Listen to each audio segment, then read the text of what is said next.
Hello family, welcome back to Secrets and Shadows. How was your day? I hope it went well. Mine was great, and I'm excited to share another gripping story with you today. Tonight, we unravel a tale filled with secrets, broken trust, and shocking revelations. A story that will keep you on the edge of your seat. So sit back, relax, and let's dive into another mystery that reminds us that the past never stays buried for long. I married a widower with a young son, knowing I was stepping into a life shaped by deep love and loss. His late wife Irene wasn't just a memory. She was the mother of his child Lucas. I never wanted to replace her, only to build something new with them. The first few months, as a family, were everything I had hoped for. Lucas welcomed me warmly, without the hesitation I had feared. We played games, read bedtime stories, and I helped him with his schoolwork. I even learned to make his favorite mac and cheese exactly the way he liked it, extra cheesy, with breadcrumbs on top. One day, out of nowhere, Lucas started calling me Mom. Every time he said it, Ben and I would catch each other's eyes and smile. It felt like things were falling perfectly into place. Then, one night after a cozy evening, I tucked Lucas into bed. He looked up at me, his eyes wide and serious. "You know, my real mom still lives here," he whispered. I chuckled softly, running my fingers through his hair. "Oh, sweetheart, your mom will always be with you, in your heart?" But Lucas shook his head, clutching my hand with an intensity that made my heart skip. "No, she's here. In the house. I see her sometimes." A chill prickled at the back of my neck. I forced a smile, brushing it off as a child's imagination, running wild. "It's just a dream, honey. Go to sleep." Lucas settled down, but I couldn't shake the unease his words had left behind. I pushed the thought aside, telling myself he was just adjusting to a new family, a new normal. But as the days passed, strange things started happening around the house. I'd clean up Lucas' toys, only to find them later exactly where I had picked them up. Not just once or twice, but again and again. The kitchen cabinets, no matter how many times I rearranged them to make the space feel like my own, were always back in their original places the next morning. It felt as if someone was undoing my touch on the home. Then one evening I noticed something I couldn't explain. I had moved Irene's photograph from the living room to a more discreet shelf in the hallway. But when I came downstairs the next day, there it was, back in its original spot, perfectly dusted as though someone had just cleaned it. I took a deep breath and decided to discuss it with Ben. "Are you moving things around the house?" I asked one evening, trying to sound casual as we finished dinner.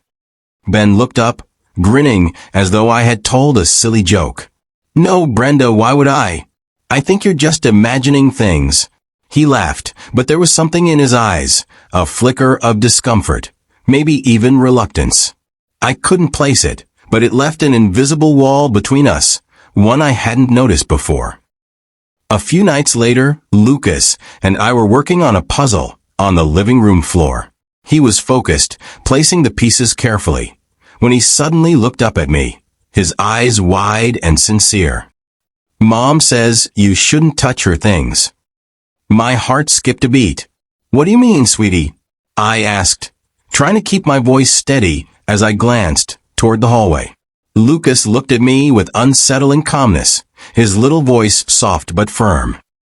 "She doesn't like it when you move her picture, or change the kitchen." I froze, my mind racing for an explanation. "Sweetheart," I said, forcing a smile, "you mean the picture of your mom? It's okay to move things sometimes. We all share this house now." But Lucas shook his head, his brow furrowing. "No, it's her house," she told me. I didn't know what to say. He was just a child, and I told myself this was his way of holding onto his mother's memory. But his words lingered, leaving an ache in my chest that wouldn't go away. That night, as I lay in bed beside Ben, I replayed Lucas' words over and over in my mind. I told myself it was nothing. Kids have vivid imaginations. They say things they don't mean. But no matter how much I tried to rationalize it, the unease wouldn't leave me. The days that followed were no better. The strange occurrences around the house seemed to multiply. A faint scent of perfume, soft and floral, lingered in the air, a fragrance I didn't own. Lucas toys continued to reappear in odd places, sometimes arranged in ways too deliberate for coincidence. And that photograph of Irene, I moved it again, determined to make the space feel like my own. But the next morning, it was back in its spot, the glass polished to a gleam. I wanted to say something to Ben, to demand an explanation, but every time I brought it up, he dismissed it with that same laugh. Brenda, you're overthinking. The house is fine, Lucas is fine. You're fine. But I wasn't fine. And deep down I knew the house wasn't either. A week later, I found Lucas sitting on the edge of his bed, staring at something unseen. His small hands were clenched in his lap, his shoulders stiff. The sight unsettled me. He usually greeted me with a sleepy smile when I came to tuck him in, but tonight, his expression was eerily blank. He lifted his head slowly when I entered, his wide eyes meeting mine. Mom doesn't like you, he said suddenly. The words landed like a blow. My throat tightened, but I forced myself to stay calm. Lucas, that's not true, I said gently, kneeling in front of him. I love you and I know your mom loved you too. She'd want you to be happy. Lucas frowned, his little fingers twisting anxiously. She told me, he whispered. She said you don't belong here. A cold, creeping unease crawled over my skin. I took his hands in mine, my grip firm but reassuring. Lucas, when did you talk to your mom? Last night, he said, lowering his voice like it was a secret. His gaze flickered toward the hallway. She comes to my room sometimes. She says she's watching us. I felt my pulse spike, but I forced a smile. Sweetheart, are you having dreams about her? He shook his head. No. She was here. She stood by my bed. She said I shouldn't let you move her things. The breath hitched in my throat. I could feel my body resisting the words, rejecting them. This was grief, I told myself. Just a child's way of holding on. He missed his mother, and his imagination was filling in the gaps. I pulled him into my arms. You're safe with me. I promise. That night, I barely slept. Ben had dismissed my concerns before, but I couldn't ignore them any longer. Things were happening in this house, things I couldn't explain. Lucas' words kept echoing in my head. She said you don't belong here. By the time morning came, my exhaustion had hardened into determination. I needed answers. Over dinner I finally confronted Ben again. Ben, we need to talk. He sighed, rubbing his temples before tossing his napkin onto the table. What's wrong now? It's Lucas, I said carefully. He keeps saying things about Irene, about her being here. And, Ben, I don't know how to say this, but I think something strange is going on in this house. Ben's face darkened, his jaw tightening. Brenda, stop, he said, his voice sharper than I expected. You're letting your imagination get the better of you? I refused to back down. It's not just me, Ben. Lucas believes she's here. He says she talks to him. The dishes clattered as Ben slammed his plate down onto the table. Irene is gone, he snapped. She's been gone for years. You're his mother now. Stop filling his head with nonsense. His outburst caught me off guard. He had never spoken to me like that before. I searched his face, looking for something, anything, that could explain his sudden anger. I'm not making this up, Ben, I said, my voice steady despite the lump forming in my throat. I'm trying to understand what's happening. Why can't you just listen to me? Ben exhaled harshly, shaking his head. He didn't answer. Instead, he stood up, grabbed his plate, and walked out of the room without another word. I sat there for a long time, staring at my untouched dinner. That night, the house felt heavier. Every creak seemed louder. Every shadow stretched too long. I tossed and turned, my mind racing through every strange event of the past few weeks. At some point, I gave up trying to sleep and got out of bed. The hallway was dim, the air thick with something I couldn't name. I stopped in front of the shelf where Irene's photograph sat in its usual place. Slowly, I picked it up, running my fingers over the glass. For the first time, I really studied her face. She was beautiful, her eyes warm, her smile soft. But then, something in the background caught my attention. A reflection. Faint but undeniable. A staircase. My breath hitched. There was no staircase like that in this house. At least, not one I had ever seen. The next morning, when Ben left for work and Lucas went to school, I began searching. I moved through the house room by room, touching the walls, running my hands along the edges of floors, tapping against anything that seemed off. Hours passed, and I felt foolish. Maybe it was nothing.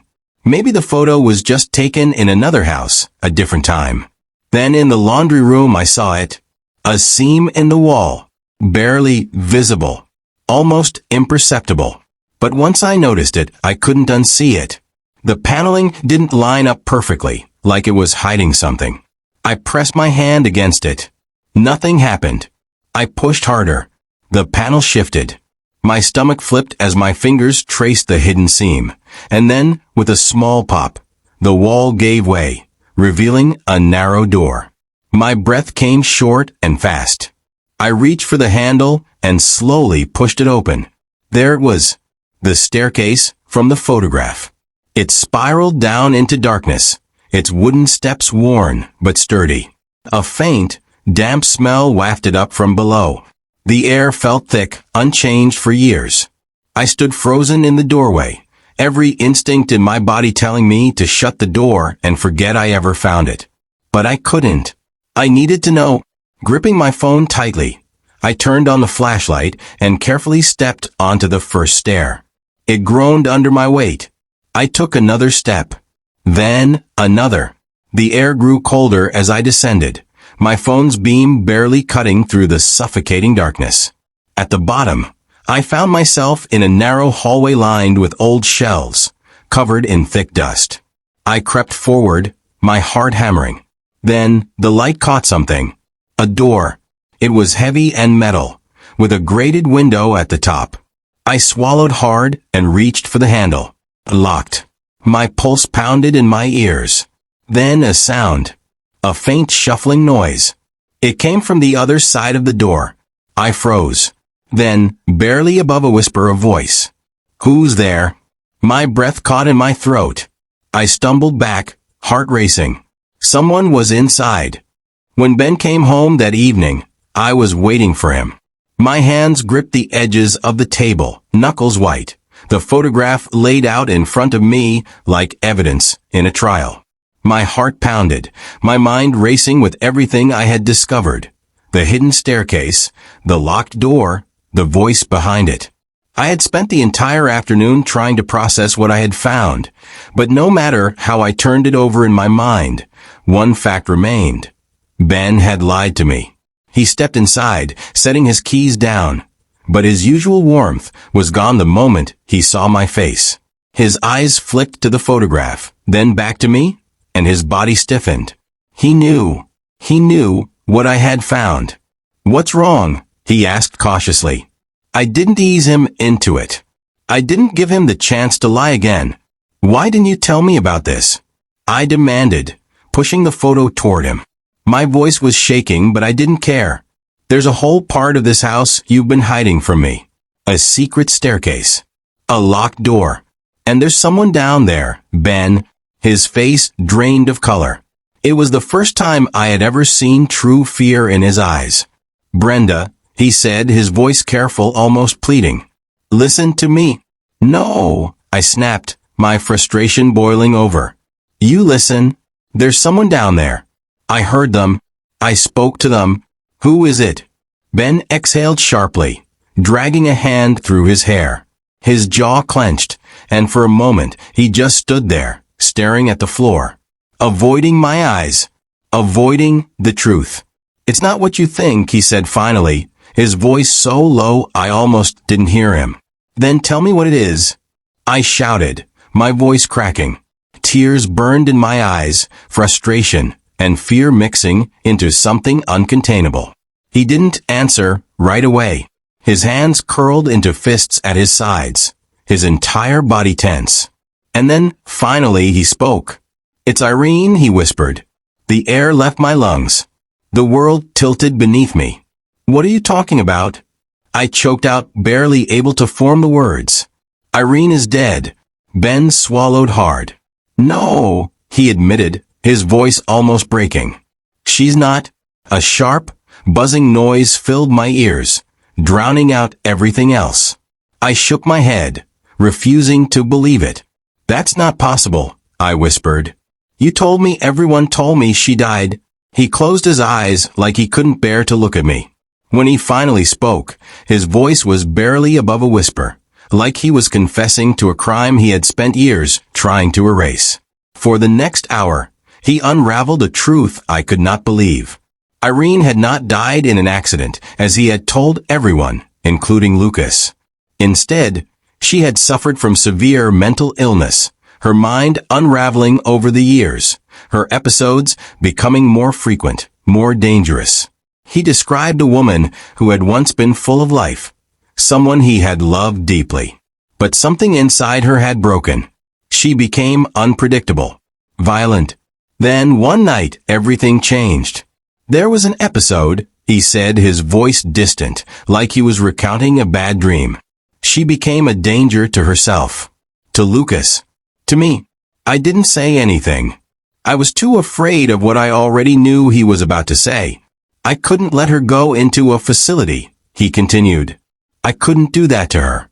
She was still my wife. Lucas' mother. I had to protect her." His eyes finally met mine. "So I kept her here. I felt like I was going to be sick." "You locked her in the basement," I said, my voice barely a whisper. His expression twisted. "It wasn't like that." "Then what was it, Ben?" My voice shook with rage. "Because from where I'm standing, you imprisoned your wife. You locked her away from the world, and let everyone believe she was dead." He flinched at my words, his fists clenching at his sides. "You don't understand what it was like," he shot back. "She needed help. Lucas needed to be safe. I did what I had to do." I stared at him, the man I thought I knew, and realized I had never known him at all. Irene wasn't just a memory. She wasn't a ghost haunting this house. She was real, and she was trapped beneath our feet. That night, I lay in bed, staring at the ceiling, my body rigid, my breath shallow. Ben lay beside me, his breathing even, as if he wasn't keeping the most horrifying secret I had ever heard. I had thought the scariest part of this was the things I couldn't explain, but now I knew the truth, and the truth was worse. I felt sick. I had lived in this house for months. I had played with Lucas on the floor above the hidden staircase. I had cooked in the kitchen while a woman, his wife, was locked away beneath us. How had I missed it? I turned my head slightly, just enough to see Ben lying beside me, his back turned. He had confessed, but I couldn't trust him. Not anymore. My mind raced with questions. What was I supposed to do? Should I leave? Should I call someone? What would happen to Lucas if the truth came out? The only thing I knew for certain was that the life I thought I had was gone. The next morning, I sat at the breakfast table, my coffee untouched, watching Lucas. He was humming to himself, swinging his feet as he ate his cereal, completely oblivious to the fact that his mother was still alive, locked away beneath his feet. Ben sat across from me, pretending everything was normal. But when our eyes met, his smile faltered. He knew. He could feel it. Something had shifted between us, and we both knew there was no coming back from it. Later that day, when Ben left for work and Lucas was at school, I found myself standing in the laundry room again, staring at the hidden door. The memory of Irene's faint voice still echoed in my mind. I had to see her. With trembling hands, I unlocked the door to the hidden staircase and descended into the cool, damp air of the basement. My flashlight cut through the darkness, landing on the heavy metal door at the end of the hall. "Irene?" I called softly, pressing my ear against the cold surface. There was a pause, and then the same faint voice replied, "Is that you?" My throat tightened. "No, I'm Brenda, Ben's wife." Silence followed, long and heavy. Then, quietly, she asked, "Where's Lucas? Is he okay?" Her words struck me like a blow. This wasn't the voice of someone unhinged or dangerous. It was the voice of a mother. "Irene," I said, my voice shaking, "I want to help you. But I need to understand. Why are you here? Why did Ben—" The door rattled suddenly, making me jump. "Ben," she said, her tone sharp now. He told you I was crazy, didn't he? That I'm dangerous. But it's not true. He's the one who put me here. He's the one who—" Her voice broke, and I could hear her begin to sob. That evening, I confronted Ben again. "Why didn't you tell me she's still a part of your life?" I demanded, my voice shaking with a mixture of anger and disbelief. "She's not just a part of your past, Ben. She's down there, locked in a basement, and you expect me to pretend everything is fine?" Ben exhaled sharply, rubbing his forehead. "Brenda, I didn't tell you because I knew you wouldn't understand," he said, his tone defensive. "Irene isn't who she used to be. You saw what she did to herself, to Lucas. What about what you have done to her?" I shot back. "You took away her entire life. You erased her. How is that any better?" Ben's face darkened, and for a moment, the man I thought I knew was gone. "You don't know what you're talking about," he said coldly. "You don't know what it was like for us before. I did what I had to do to protect my son. And what about me?" My voice cracked, my emotions finally bubbling over. "What about the life we're building? How am I supposed to trust you after this?" For the first time, Ben faltered. His entire demeanor shifted. He reached for my hand, his expression softening. "Brenda, I love you," he said quietly. "I've done everything to give us a life together. Please don't let this ruin what we have." I stared at him, my chest tightening. His touch, which had once felt like home, now felt foreign. That night, I lay awake, the weight of my choices pressing down on me. If I stayed, I would be complicit in keeping Irene locked away, a prisoner in her own home. If I left, I would be walking away from the man I loved and the child who had come to call me mom. But this wasn't about me. It was about Irene, about Lucas, about the truth that had been hidden for far too long. The next morning, as Ben and Lucas left for the day, I made my choice. Back in the basement, I stood in front of the metal door, my hands shaking as I fumbled with the keys Ben had left hidden in his office. It took a few tries, but finally, the lock clicked open. The door creaked as it swung inward, revealing a small, sparsely furnished room. Irene sat on a cot in the corner, her eyes wide with a mixture of fear and hope. "You came back," she whispered. I nodded, tears burning in my eyes. "I'm getting you out of here," I said. "But we have to be careful." I helped her to her feet, my heart pounding as we climbed the staircase. Every creak, every shift of wood beneath our feet felt like an alarm. We had just reached the front door when it happened. Ben's car pulled into the driveway. The sound of his tires crunching on the gravel sent terror through me. "Brenda," Irene whispered, her grip tightening on my arm. "He can't know. He'll stop us." I turned to her, my mind racing. "Go," I whispered, shoving the keys into her hand. "There's a trail behind the house. Follow it to the main road. I'll distract him." She hesitated, her eyes searching mine. "Thank you," she whispered. Then, without another word, she slipped out the back door.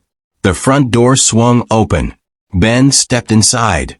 His eyes immediately landed on me, standing by the staircase. Something in his expression shifted. His gaze flickered toward the hallway. "He knows." My heart pounded, but I forced my face to stay neutral. "Hey," I said, trying to sound normal. "You're home early." His jaw tightened. "Where's Lucas?" At school, I replied quickly. Too quickly. Ben's eyes narrowed. Where's my wife? My stomach clenched. He knows, winking face. Without another word, he bolted toward the back door. Ben, wait. I lunged forward, grabbing his arm, trying to slow him down. He shoved me aside, knocking me off balance. I caught myself just as he yanked the back door open. His eyes scanned the tree line. I turned, praying Irene was already gone. But then I saw her. A flash of movement between the trees. Ben saw it too. His entire body tensed. He knew. I acted before I could think. Grabbing the nearest thing within reach, a heavy glass vase from the table, I threw it with all my strength. It smashed against his shoulder. He let out a yell, stumbling forward onto his knees. I ran toward him, breath ragged. Ben, stop, it's over.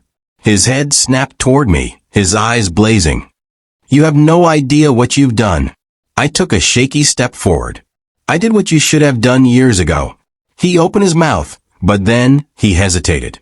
That hesitation was everything. Because in that moment, Ben realized the truth. He had been lying to himself all these years. And now it was too late. Through the blur of trees, I caught one last glimpse of Irene. She was running toward freedom. For the first time, she looked alive. I turned back to Ben. His body had slumped forward, his breath ragged, broken. The truth was out. I had made my choice. And now I would have to live with it. She's gone, Ben, I said firmly, stepping forward to block his path. She doesn't belong in that basement. No one does. Ben's jaw tightened, his calm facade cracking. You have no idea what you've done, he said, his voice rising. You don't understand what she's capable of. What I don't understand, I shot back, my voice trembling with anger, is how you could do this to her. To your son. To me. Ben took a step closer, his presence towering over me. For the first time, I felt the full weight of the man he truly was. The man who could lie so easily, who could lock away his wife and pretend she no longer existed. Irene is dangerous, he said through gritted teeth. You think you're helping her? You're putting Lucas at risk. You're putting all of us at risk. No, Ben, I said, standing my ground. You're the one who's dangerous. You're the one who lied. You're the one who's been keeping secrets. In the distance, I could hear the faint crunch of footsteps on gravel, too soft for Ben to notice, but enough to tell me Irene was making her way toward freedom. I needed to keep him here, distracted, long enough for her to get away. You think you're the hero in this story, don't you? Ben said, his voice dripping with contempt. You think you're saving her, but you have no idea what she put us through. You didn't see what she was like before.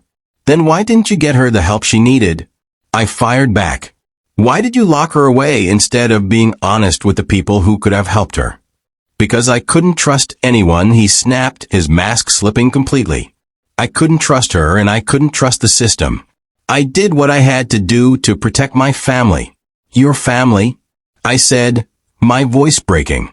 You destroyed your family. Lucas deserves better than this. He deserves the truth.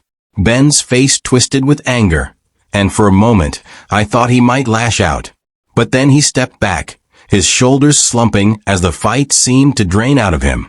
I just wanted to keep him safe, he said quietly, his voice hollow. And what about Irene? I asked, my voice softening. What about the life you took from her? Ben didn't answer. He just stood there, staring past me into the house, his expression a mix of regret and resignation.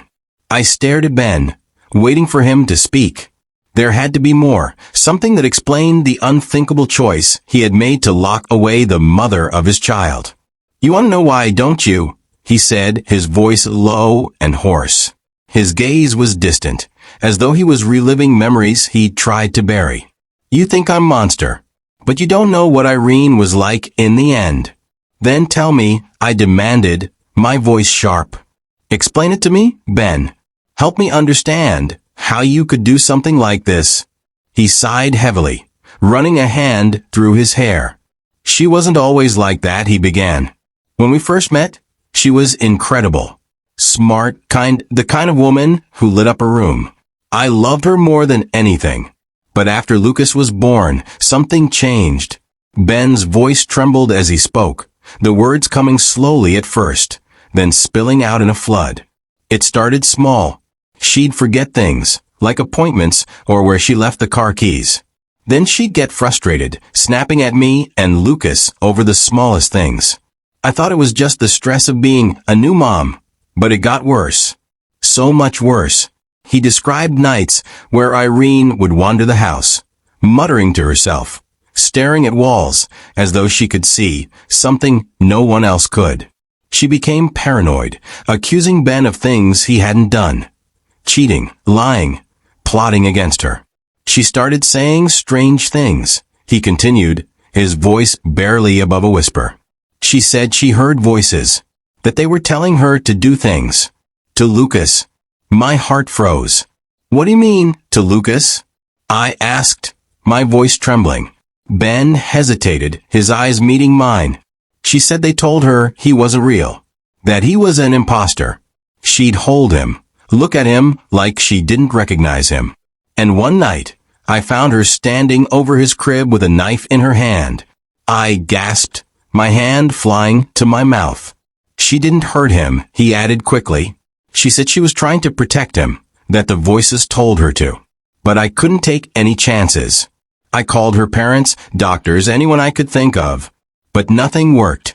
She refused help, said everyone was against her.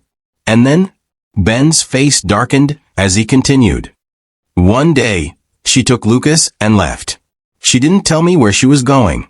For 3 days, I had no idea where my son was, or if he was even alive.